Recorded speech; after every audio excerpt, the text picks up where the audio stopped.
നമസ്കാരം. ചാനൽ 91 8 മണി വാർത്തകളിലേക്ക് സ്വാഗതം. ഇന്നത്തെ വാർത്തകൾ.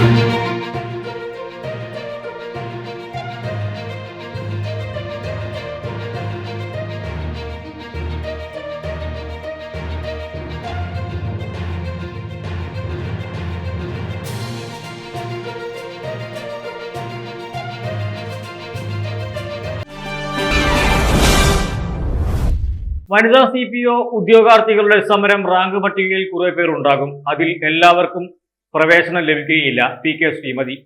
PSC റാങ്ക് ലിസ്റ്റിലുള്ള എല്ലാവർക്കും ജോലി ലഭിക്കില്ലെന്നും അതിന് സ്വാഭാവിക നടപടിക്രമങ്ങളുണ്ടെന്നും മുൻ മന്ത്രി PK ശ്രീമതി. റാങ്ക് പട്ടികയിലുള്ള മുഴുവൻ പേർക്കും നിയമനം എന്നുള്ളത് കേരളം രൂപീകരിച്ചതിന് ശേഷം ഇതുവരെയും നടപ്പാക്കാത്ത കാര്യമാണ്. റാങ്ക് പട്ടികയിൽ കുറെ പേർ ഉണ്ടാകും. അതിൽ എല്ലാവർക്കും നിയമനം ലഭിക്കില്ല. സർക്കാരിന്റെ നടപടിക്രമങ്ങൾ എന്താണെന്ന് സമരം ചെയ്യുന്നവർ മനസ്സിലാക്കണമെന്നും വാശി പിടിച്ച് മുന്നോട്ടു പോവുകയല്ല വേണ്ടതെന്നും PK ശ്രീമതി പ്രതികരിച്ചു.